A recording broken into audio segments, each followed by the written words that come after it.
தமிழகத்துல 13 லட்சம் கோடி 13 லட்சம் கோடி யோசிச்சு பாருங்க. எவ்வளவு பெரிய தொகை, அவ்வளவு கடன் இருக்கு. நாம மனச்சாட்சியே இல்லாம அரசு வழங்கக்கூடிய இலவசங்களை அனுபவிச்சுக்கிட்டு இருக்கோம்.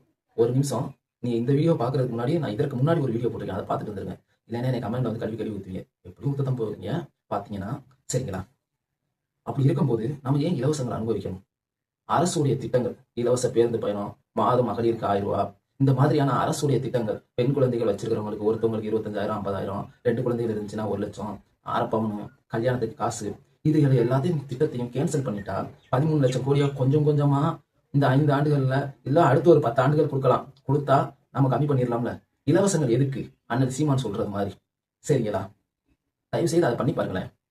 அடுத்து இந்த 5 ஆண்டுகளே உங்களால ஆட்சியில் இருக்க முடியுதா அப்படின்னு பார்ப்போம். அடுத்த 5 ஆண்டுகள் வேணா, இந்த 5 ஆண்டுகளே உங்களால ஆட்சியில் இருக்க முடியுதான்னு பார்ப்போம். இந்தியாவில் ஒட்டு மொத்தமா எவ்வளவு கடன் இருக்கு, அதுல தமிழகத்தினுடையது எவ்வளவு அப்படிங்கிறது நம்ம மக்களுக்கு தெரியுமா? தெரியாது. ஜிடிபி அப்படின்னா என்னன்னு தெரியுமா? கண்டிப்பா தெரியாது. படிச்ச இளைஞர்களுக்கே நிறைய பேருக்கு தெரியாது. எனக்கே வந்து கொஞ்ச நாளைக்கு முன்னாடி வரைக்கும் தெரியாது. சரிங்களா? தமிழகத்தின் ஆண்டு வருமானம் எவ்வளவு அப்படிங்கிறது தெரியுமா? தெரியாது. என்கிட்ட மாசம் நான் 50,000 ரூபாய் சம்பாதிக்கிறேன், என்னால 5,000 ரூபாய் இஎம்ஐ கட்ட முடியுமா முடியாதா அப்படின்னு கட்ட முடியும் அப்படின்றதுனால தான் நான் இஎம்ஐக்குள்ள போறேன். சரிங்களா? ஆனா தமிழக வெற்றி கழகம் வெற்றி பெறதுக்கு முன்னாடி, ஆட்சி அமைக்கிறதுக்கு முன்னாடியே இவ்வளவு கடன் இருக்கு அப்படின்னு சொல்லிட்டு நிதி அறிக்கை வந்து தமிழக அரசு சொல்லிருச்சு. அதுக்கப்புறம் தான் நம்ம இலவசங்கள் வந்து வழங்க போறோம் அப்படின்னு சொல்லிட்டு இலவச திட்டங்களை வந்து நம்ம அறிவிச்சோம். அண்ணன் சீமான் மாதிரி இலவசங்கள்லாம் நான் எதுவுமே கொடுக்க மாட்டேன், நான் தமிழகத்தை 2வது அமெரிக்காவா, 3வது ரஷ்யாவா, 4வது சைனாவா மாத்த போறேன் அப்படின்னு ஏதோ மக்களுக்கு புரியாத ஒரு திட்டத்தை சொல்லிட்டு இப்ப பாருங்க, நீங்க வந்து 1 மாசம் கூட ஆகல, தமிழக வெற்றி கழகம் ஆட்சி அமைத்து 1 மாத காலம் தான் ஆகுது. ஆனா உங்களை கேள்வி கேட்க ஆரம்பிச்சிட்டாங்க. நீங்க இலவசம் கொடுப்பேன், 2,500 ரூபாய் கொடுப்பேன், விவசாய கடனை ரத்து பண்ணுவேன் அப்படின்னு சொன்னதுனாலதான் இதுல ஏன் குளறுபடி, ஏன் இன்னும் முறையா அது செயல்படல அப்படின்னு சொல்லிட்டு கேள்வி கேட்கறாங்க. நீங்க அண்ணன் சீமான் மாதிரி தேர்தல் வாக்குறுதிகள் கொடுத்துருந்தீங்கன்னு வச்சுக்கோங்களேன், கேள்வி கேட்கவே மாட்டாங்க, ஈஸியா சொல்லிட்டு போயிடலாம். அமெரிக்கா மாதிரி தமிழகத்தை மாத்துறது 1 மாத காலத்துல முடியுமா, இல்ல 5 வருஷத்துல முடியுமா? ஒரு 20 வருஷம் கொடுங்க, நான் கண்டிப்பா. எத்தனை வருஷம்? 60 ஆண்டு காலம் திராவிட கட்சிகளுக்கு, திமுகவுக்கும் அதிமுகவுக்கும் மாத்தி மாத்தி ஓட்டு போட்டு 60 வருஷத்தை வந்து திராவிட கட்சிகளுக்கு கொடுத்துருக்கீங்க. திமுகவுக்கு 20 வருஷம், அதிமுகவுக்கு 40 வருஷம், 30 வருஷம் சொல்லிட்டு மாத்தி மாத்தி ஓட்டை போட்டு இவ்வளவு வருஷம் கொடுத்தீங்கல்ல. எனக்கு ஒரு 20 வருஷம் கொடுங்க, நான் 2வது அமெரிக்காவா தமிழகத்தை மாத்துறேன், 3வது சைனாவா, 4வது ரஷ்யாவா மாத்துறேன் அப்படின்னு சொல்லிட்டு அண்ணன் பேசியிருப்பாரு. சரிங்களா? ஏன்னா இன்னைக்கு 1000 ரூபாய் உங்க அக்கௌண்ட்ல ஏத்தி விடுறது மாதிரி ஒரு சின்ன திட்டத்தை நான் கொண்டு வர போகல. நான் வந்து தமிழகத்தையே அமெரிக்கா மாதிரி மாத்திர ஒரு திட்டத்தை கொண்டு வர போறேன், நீங்க புரிஞ்சுக்கணும் மக்களே அப்படின்னு சொல்லிட்டு ஈஸியா உலட்டி விட்டுட்டு போயிருக்கலாம். சரிங்களா? நான் இன்னைக்கு 2,500 ரூபாய் தாரேன் அப்படின்னு சொல்லிட்டு பாருங்க, மாட்டிக்கிட்டீங்க. சரிங்களா? நமக்கு 2 வருஷம் தான் ஆகுது கட்சி ஆரம்பிச்சு, அதனால வந்து சில முரண்பாடுகள் இருக்கும், சில தெளிவுகள் இல்லாம இருக்கும், அதை வந்து நம்ம மாத்திக்குவோம். அதெல்லாம் எனக்கு பிரச்சனை கிடையாது. தமிழகத்துல நீங்க ஒண்ணு பண்றோம்னு சொன்னீங்க, பண்ணல, நான் கேள்வி கேட்கிறேன். அதே மாதிரி நீங்க ஒண்ணு பண்றீங்க, அது எனக்கு பிடிக்கல அப்படின்னா கேள்வி கேட்பேன். நான் ஆல்ரெடி பல வீடியோக்களை சொல்லியிருக்கேன், நல்லது மட்டும் பண்ணணும் அப்படின்னு சொல்லிட்டு நம்ம மூவ் பண்ணா நல்லது மட்டும் பண்ண முடியாது. சில இடங்கள்ல எதிர்க்கணும், கேள்வி கேட்கணும். ஒன்றிய அரசை நீங்க கேள்வி கேட்கவே இல்லை, ஒன்றிய அரசை கண்டிப்பா எதிர்க்கணும், கேள்வி கேட்கணும்.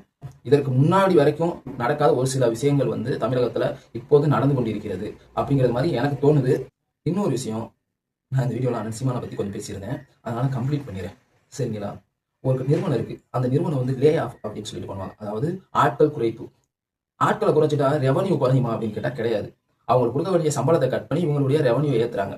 இப்ப 10 பேர் பண்ற ஒரு வேலையை 5 பேரே பண்ணிட்டாங்கன்னா பேலன்ஸ் இருக்கக்கூடிய 5 பேர் தேவையில்லை. சரிங்களா? இப்போ நான் வந்து மாடு மேய்க்கிறத, விவசாயத்தை வந்து கவர்மெண்ட் வேலையை ஆக்க போறேன் அப்படின்னு சொல்றாங்க. ஓகேங்களா? சரி, ஆக்கிறாங்கன்னு வச்சுக்கிறோமே. இதனுடைய மூலப்பொருள் என்ன?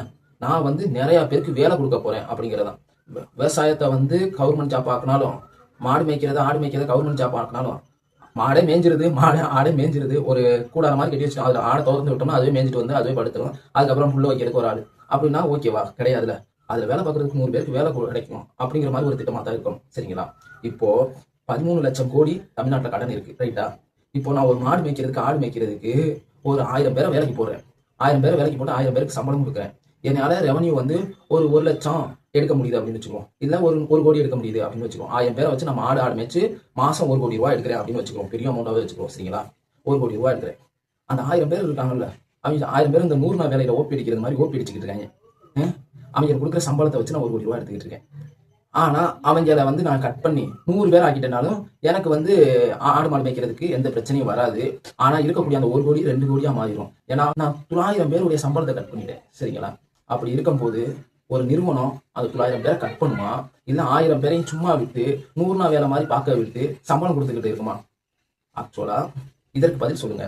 நீங்க வந்து பல வீடியோ பார்த்திருப்பீங்க, இந்த நாட்டுல ஆடு மேய்க்கிறாங்க, இந்த நாட்டுல மாடு மேய்க்கிறாங்க, சயின்டிபிக்கா இந்த காலத்துக்கு ஏத்தது மாதிரி ஆடு மேய்ச்சிட்டு இருக்காங்க, மாடு மேய்ச்சிட்டு இருக்காங்க, எவ்வளவு தொழில்நுட்பத்தோட மேய்ச்சிட்டு இருக்காங்க அப்படி பாருங்க அப்படின்னு சொல்லிட்டு மேய்ப்பாங்க. அங்க எவ்வளவு பேர் மேய்க்கிறாங்க, அங்க ஆளே தேவையில்லைங்க, சும்மா மேய்ச்சிக்கிட்டு இருப்பாங்க. ஒரு 4 பேரை வச்சு பெரிய ஒரு பண்ணையை வந்து மெயின்டைன் பண்ணிக்கிட்டு இருப்பாங்க. அந்த நாட்டுல அப்படிதான். ஜப்பான்ல கப்பல் விவசாயம் பண்றாங்க அப்படின்னு சொல்லிட்டு இந்தியாவில் இருக்க நிலங்களை பூராத்தையும் அழிச்சு வீடை கட்டிட்டு கப்பல்ல போய், இந்தியாவில் என்ன கடல் இல்லையா, தமிழ்நாட்டுல கடல் இல்லையா, கடல்ல கப்பல்ல விவசாயம் பண்ண விட வந்தானே. கொஞ்சம் நெக்ஸ்ட் வீடியோல பார்ப்போம்.